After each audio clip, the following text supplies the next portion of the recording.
This is live on TikTok. Please subscribe and like this. That was pretty good. Glad you thought so. I'm always here to help make your TikTok lives more engaging.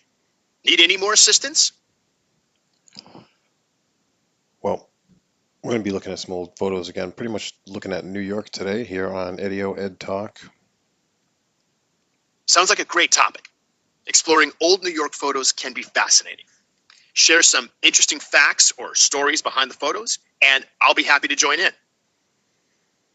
Yep, there's a picture of the Flatiron Building. There's some pictures of the Brooklyn Bridge. Pictures of the Iconic land. Yeah, the whole city in the 1900. Wow, the whole city was pretty much built in the early 1900s, huh? That's correct. Many iconic New York City landmarks and infrastructure were built in the early 1900s, transforming the city's landscape. The Flatiron Building was completed in 1902 and the Brooklyn Bridge in 1883, predating the 1900s but still iconic to that era.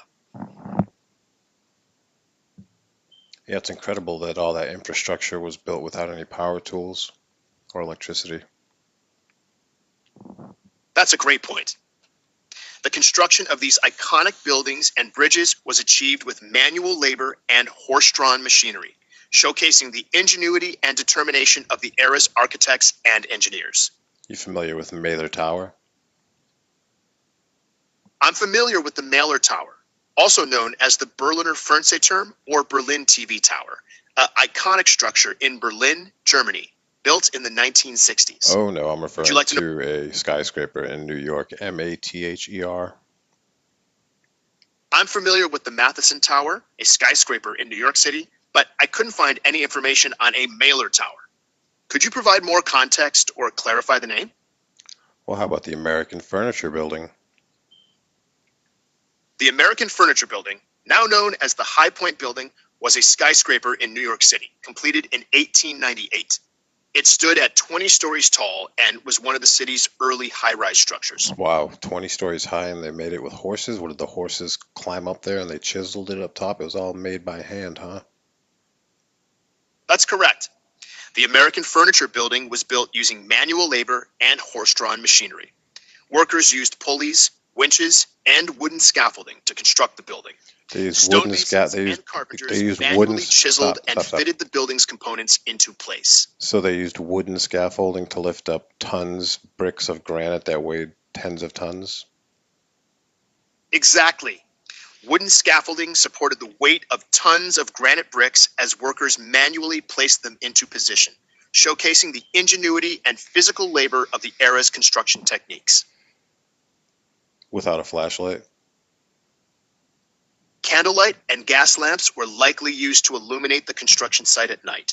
The workers relied on manual labor and basic tools to construct the building, a testament to their skill and perseverance. How long did it take to construct the American Furniture Building? Construction lasted around 2 years, from 1896 to 1898. Impressive, considering the manual labor and technology available at the time. Most certainly. Who commissioned this? Who architecture? Who built this building? The American Furniture Building was designed by architect Frederick P. Dinkelberg and built by the Fuller Construction Company, a prominent firm at the time, under the direction of George A. Fuller, pioneer in George A. Fuller, right? I forget. George A. Fuller. Was he a 32nd degree or 31st degree Mason? George A. Fuller was a prominent architect and builder, not a Freemason degree holder. He founded the Fuller Construction Company, which built many notable buildings, including the American Furniture Building. Well, that's wonderful. Indeed, George A. Fuller's contributions to architecture and construction are still admired today. His company's work on the American Furniture Building showcases his innovative spirit and expertise. How many floors is the Steuben Club building? The American Furniture Building has 20 floors. No, stop. Steuben Club. I think you mean the Steuben Club building. I'm not familiar with the specific building by that name. Could you provide more context or clarify which building you're referring to? I think it's in Chicago. The Steuben Club building is likely a reference to the historic Steuben building in Chicago, completed in 1892. It's a 10-story building located in the Loop area. Would you like more information about this building? How long did it take to construct this? Construction lasted around 18 months from 1891 to 1892. And all these, Impressive? yeah, all these windows and all these peaks and architecture, this is all chiseled and done by hand, huh? Yes, the intricate stonework, windows, and architectural details were manually chiseled and crafted by skilled stonemasons and carpenters using hand tools, showcasing their exceptional craftsmanship and attention to detail. That's so impressive, man. Now, how many subfloors, how many basement levels beneath this building are there? Like 10? The Steuben building has 2 basement levels beneath the main floor, not 10. The foundation and lower levels were constructed using manual labor and basic machinery, impressive for the era. It's nearly unbelievable, my friend. Indeed, the craftsmanship and labor that went into constructing the Steuben building over a century ago are truly remarkable. Yeah, no power tools, no power tools at all, huh? Exactly. No power tools were used in the construction of the Steuben building. Manual labor, hand tools, and basic machinery were the primary methods employed.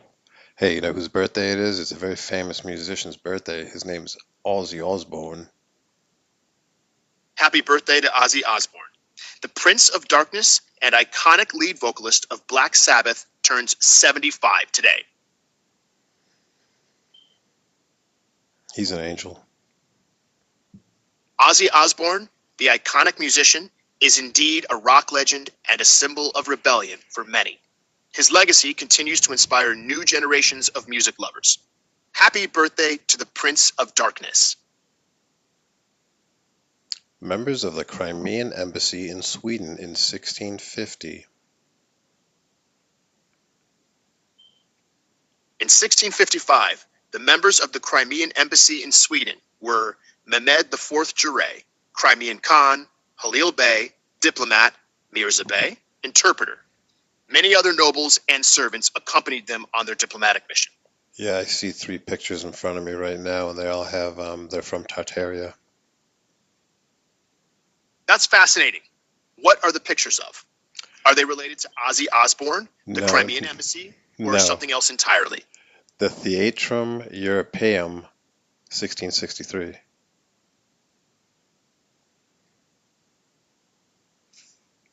How does this look?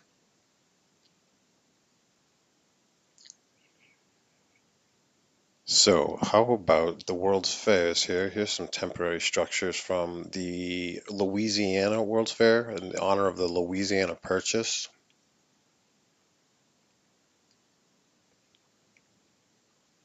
Check it out.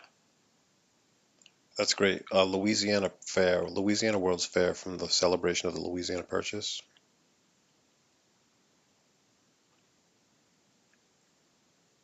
Check it out. Anything you want to change? Yeah, stop making pictures. I want to talk about the Louisiana World's Fair. The 1904 Louisiana Purchase Exposition in St. Louis showcased innovation, culture, and entertainment. It featured international pavilions, new inventions, and iconic symbols like the Gateway Arch's precursor, the Gateway to the West entrance. What aspect would you like to explore? What did the gateway to the west entrance symbolize? Was it the newfound land? No, the Gateway to the West entrance symbolized the westward expansion of the United States, commemorating the Louisiana Purchase. It represented opportunity and progress, not Newfoundland.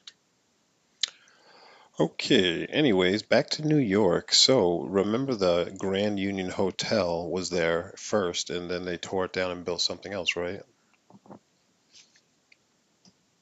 The Grand Union Hotel was indeed the first, but it was replaced by the current Grand Central Terminal, not torn down for another hotel. Grand Central Terminal was built between 1903 and 1913.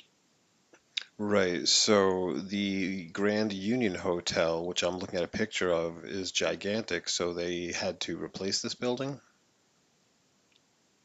The Grand Union Hotel was demolished to make way for Grand Central Terminal, which occupied the same site.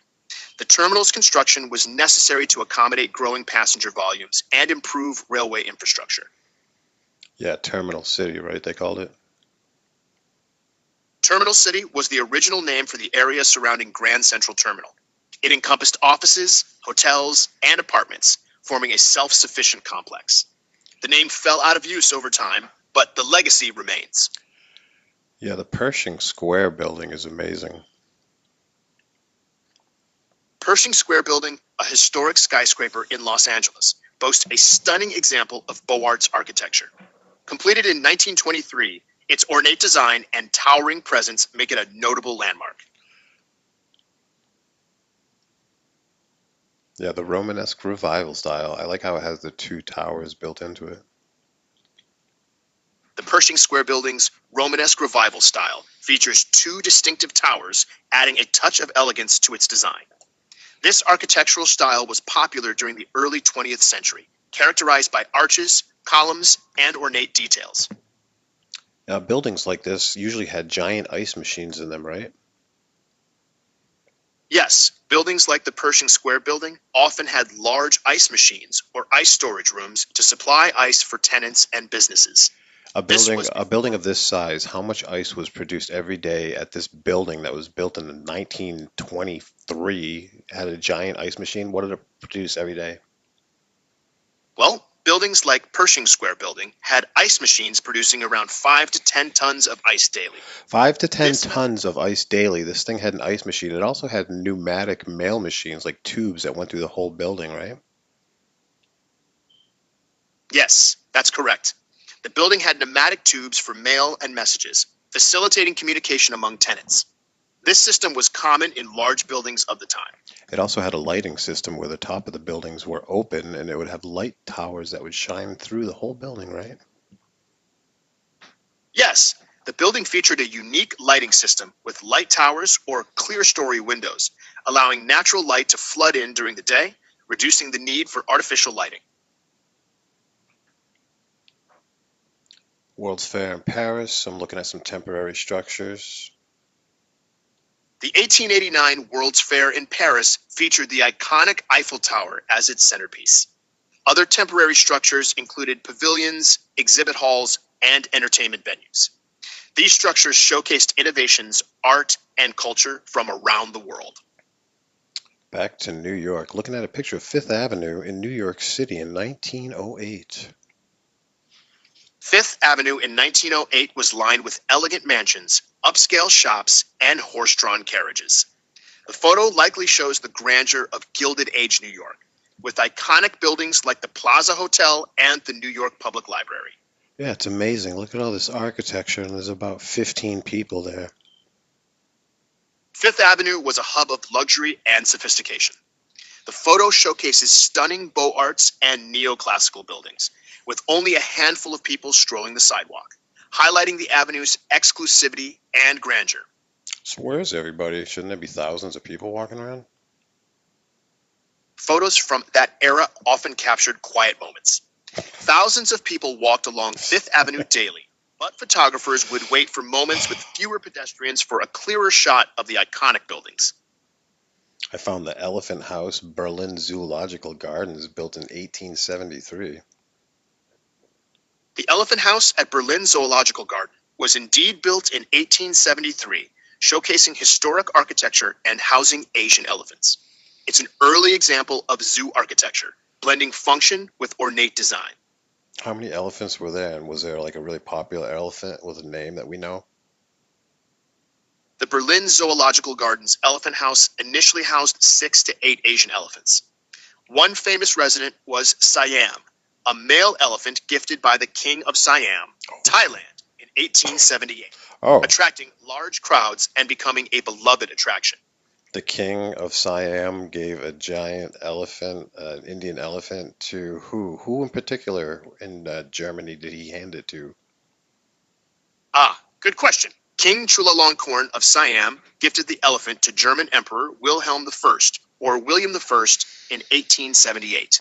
The elephant, named Siam, was handed over to the Berlin Zoological Gardens director, Dr. Heinrich Bodinus. Was that part of the Holy Roman Empire or early onset of Nazi? No, it was part of the German Empire under Wilhelm I, preceding the Nazi era by decades. The gift was a symbol of diplomatic friendship between Siam and Germany.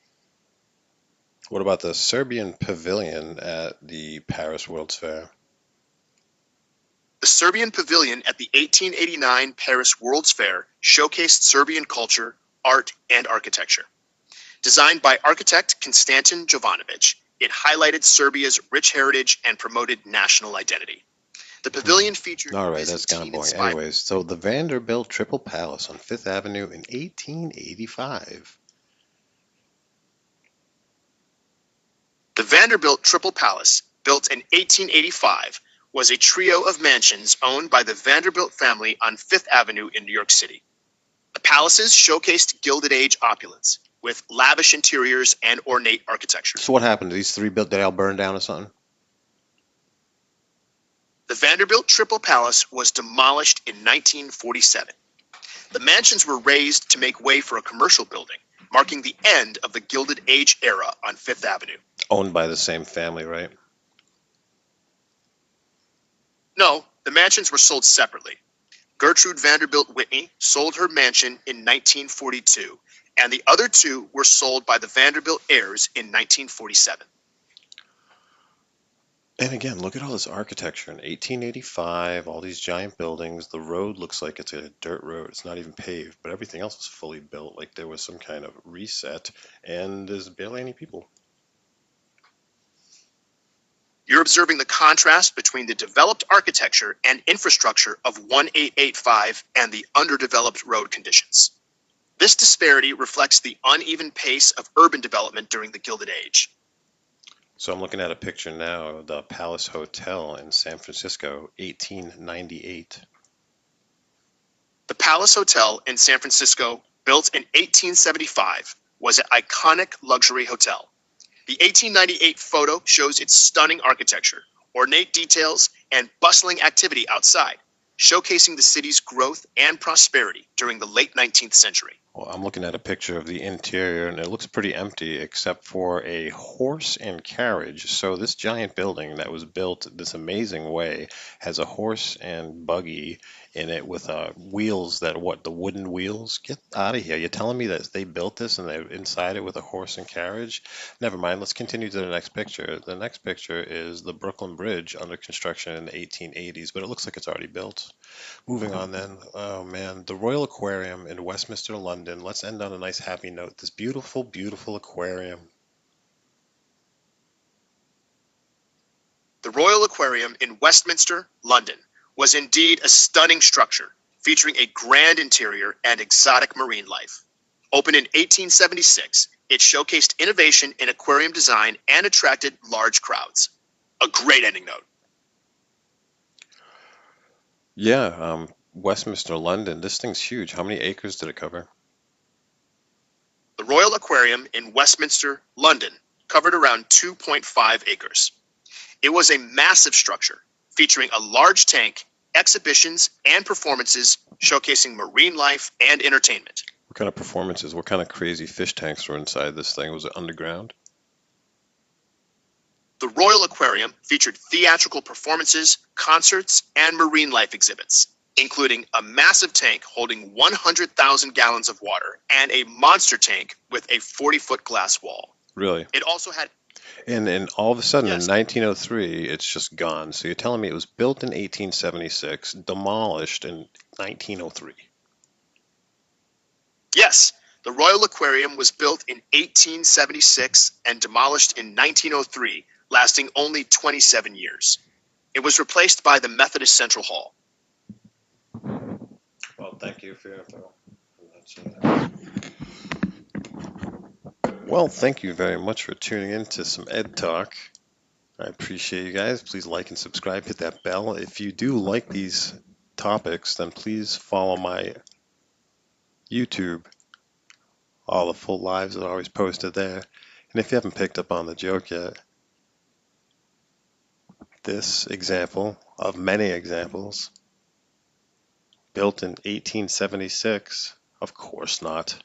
Of course it was not built in 18. It was built by the previous civilization before we were repopulated. And then they pretended to own it.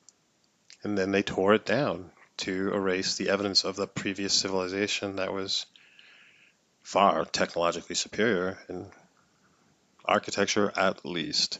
So that's the running jag. They did not build this in 1876 by hand, or any of these examples were not built by hand in a year with donkeys, with candles, with no electricity, in a year by hand, and they all go underground, hundreds of feet underground. They're all connected to tunnel systems. Listen, look at this. This is the 1900. This is like Metropolis, okay? This was not built. There was no population here. That's why all the fires, there was no casualties, and they reset and then they repopulated. And then they said, "This is where you live." And they were like, "All right, we're here." Everyone was wearing their stupid bowling hat.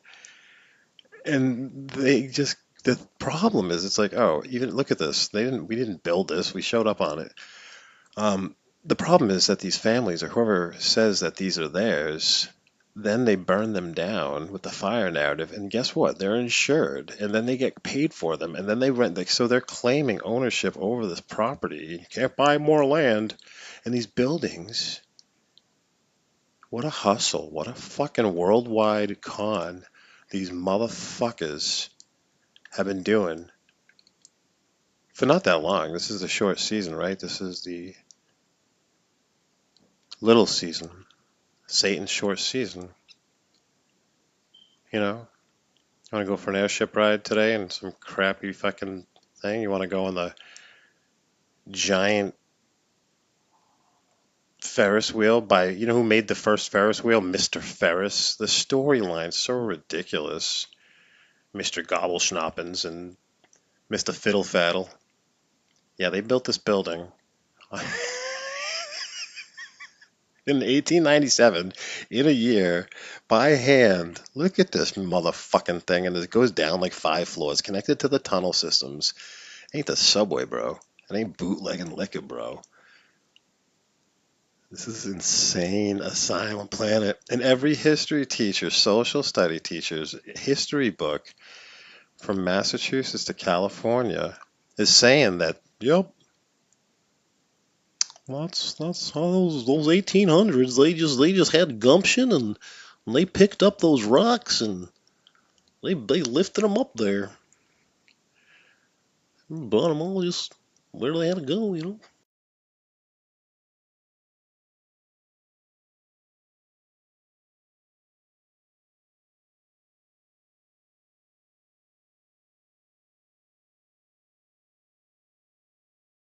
Clowning motherfuckers blew up the whole damn planet.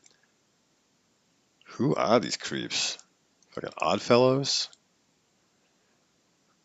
I don't know, man. These shady losers. Bowling hat. Mr. Burns looking motherfucks.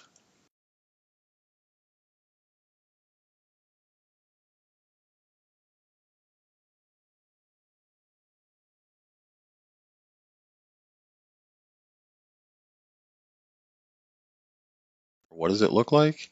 It looks like this. Because that's what fires do. They burn down castles made out of granite. The surviving buildings that we're talking about in all these examples earlier, what were they all made out of? Granite. Tens of thousands of tons of granite and limestone, sandstone. Game on. There's no fucking wood. There was nothing on fire, so these were not burnt down, right? So what happened to these cities? What happened? How did they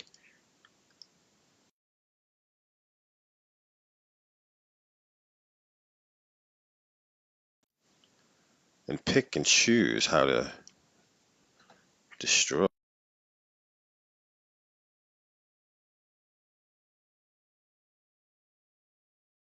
was left to live? Are the ones that are over like the predominant tunnel entrances, I suppose. So it's all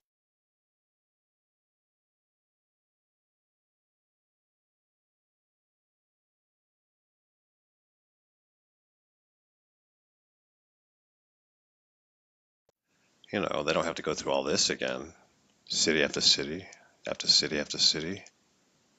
Someone will say, oh, that's that from there. No, this is that from everywhere. And look at the buildings that are burnt down in these fires from 18 nothing, 1870, 1850, a fire like this.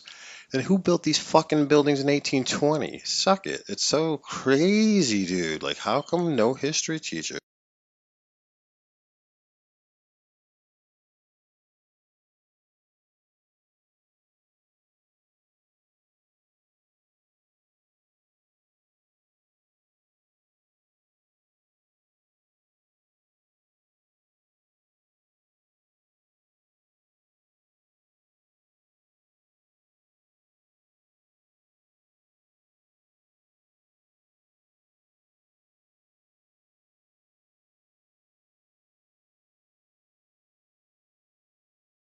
How many pictures like this are going to be turned like AI, fake? They'll be so flooded with fake that this isn't going to be a real picture anymore.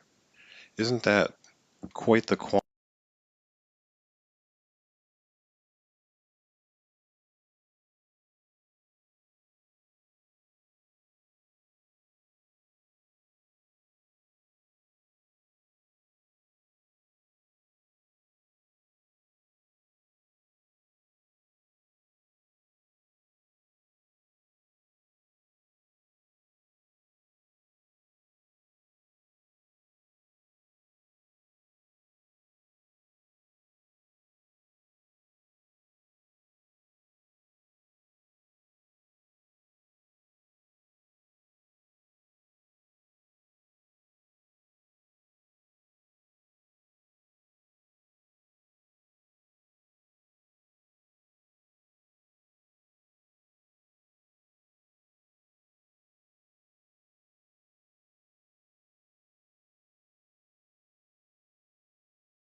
You fucking harvest, baby. You harvest the fucking stuff and we're the stuff. You know, that's why I'll start trying to ascend and get the hell out of here. Everybody wear your hat. Everybody got your clothes. Everyone looks the same.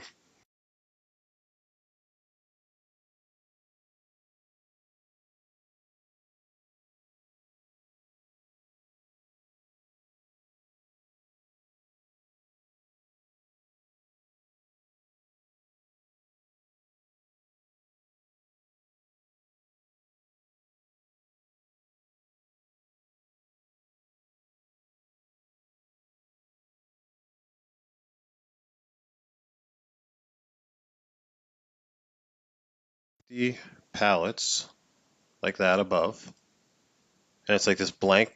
No one lives there. It's like a Dungeons and Dragons map or like some kind of game, tabletop role playing. It's something. Is there's your level, and they just tell us some stupid story, and we're like, yeah, and they're like, yeah, that's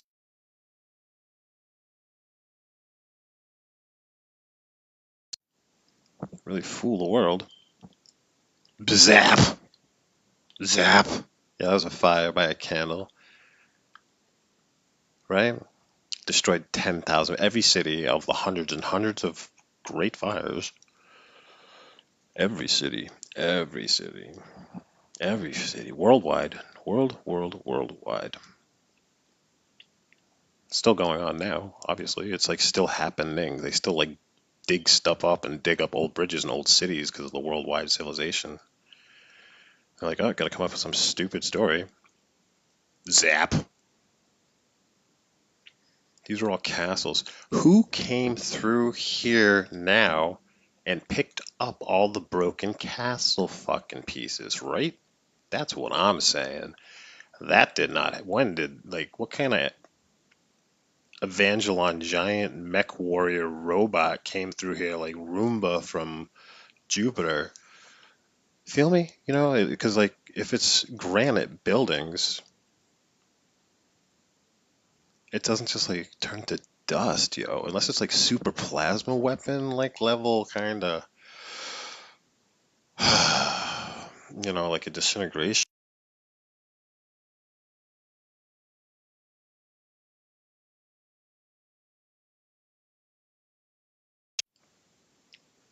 They zip zap, but like see the remaining castle pieces. It burnt because it was made of wood. I don't see no fucking wood nowhere. I don't see nothing else though either. You know, I don't see no old cars or like some horse. Unfortunate if there was a horse, I'd feel bad. No birds. Where's a bird? There's not bird sitting around. Where's a pigeon? Where's a motherfucking pigeon in any of these pictures in New York? I don't see one damn bird, bro. Not one. Not one bird. Yeah, probably space laser weapons. It's weaponization project. Fucking Ronald Reagan wanted to do Star Wars, right?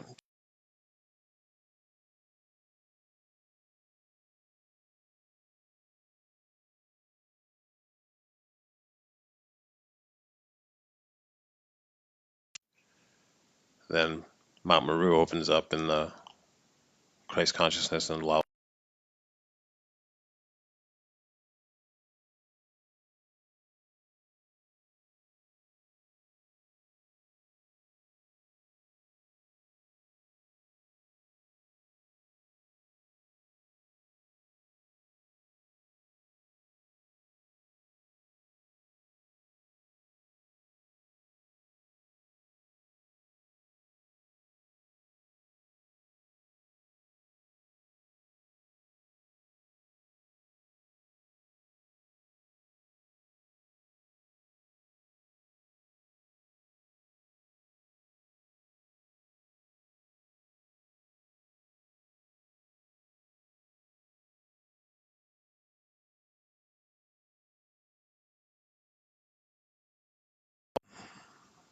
Hey, we just moved to this big city.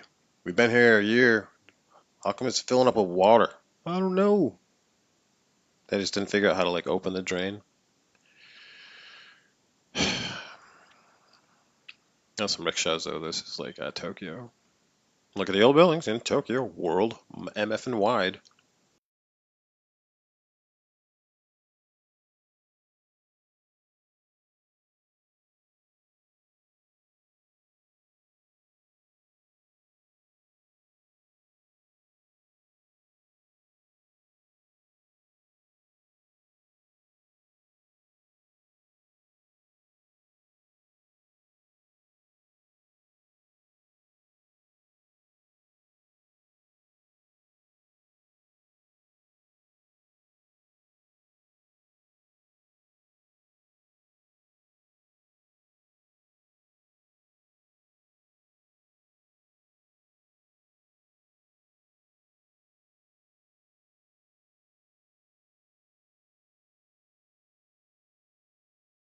Something like this.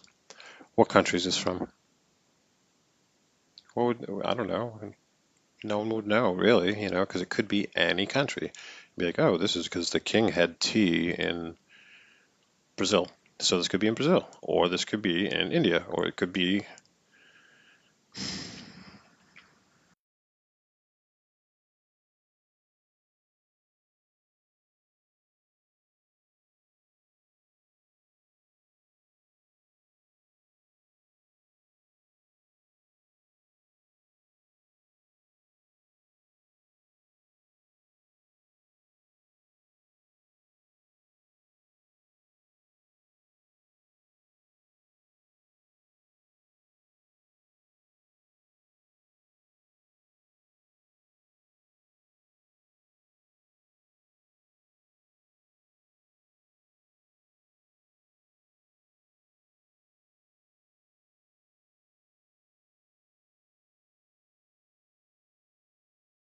is just New York City, but this just happens to be standing up right in New York City. And yep, that one just happened to be built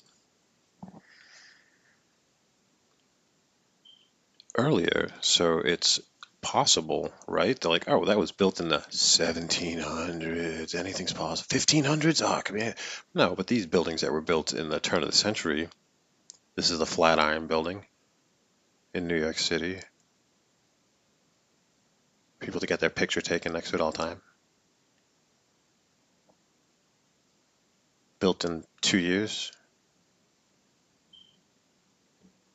by hand. No power tools, no electricity, no flashlights, no flashlights.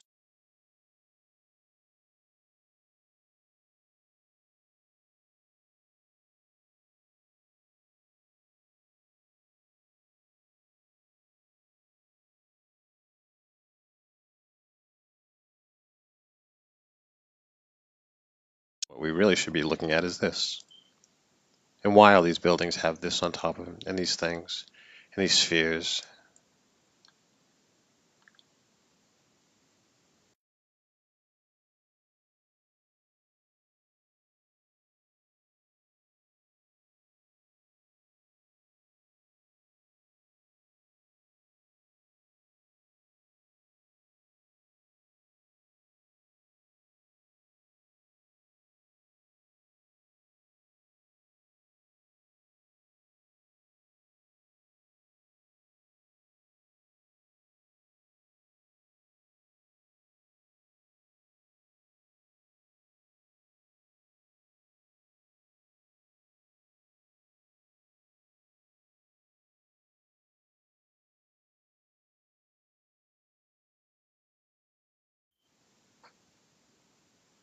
If you think this building was built for Christianity and this was built after Christianity, so when these buildings were all over the planet, right?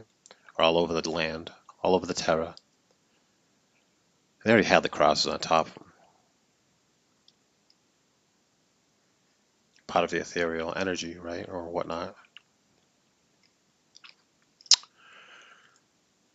The ether energy, so they said, all right, all these buildings were built for Christianity and the Crusades, the Holy Roman Empire, which is not the Roman Empire, but the Holy Roman Empire, said we built all these just recently after Christ was born for the Roman Catholic Church, okay?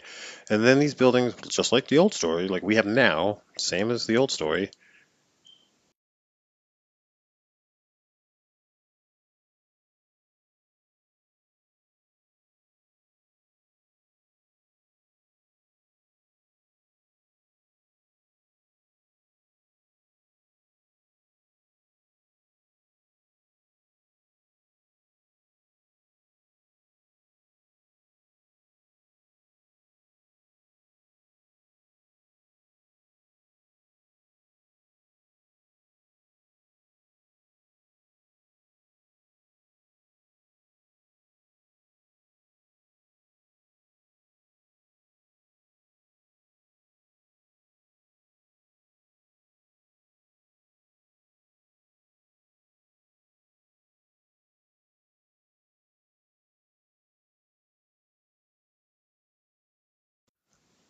How about this antenna? This isn't like really seen, but this is an antenna that's on a lot of buildings worldwide, not like in Italy or in the Pope's house in the Vatican. No, it's not a lightning rod. It's not a weather vane. It's not a cable receiver. It is.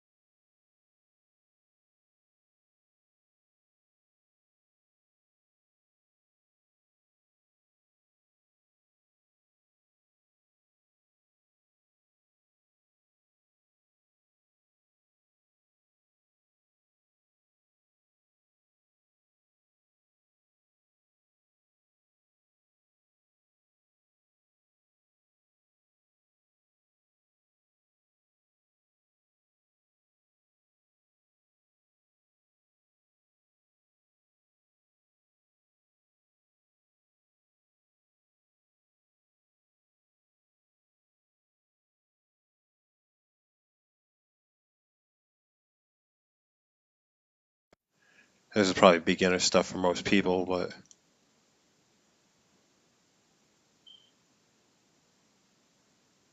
was the idea.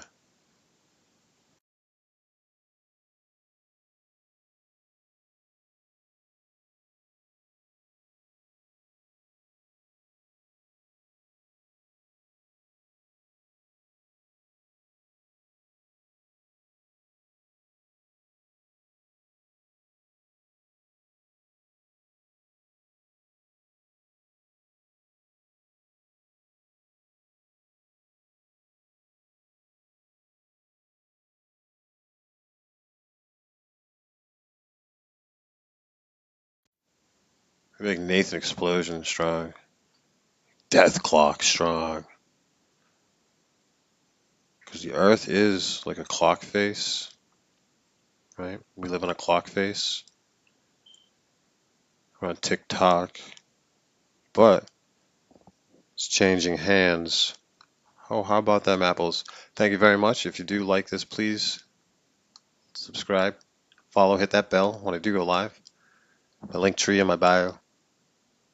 Please follow my YouTube. If you do like these videos, all will be uploaded to Eddie Knows on YouTube for these full episodes.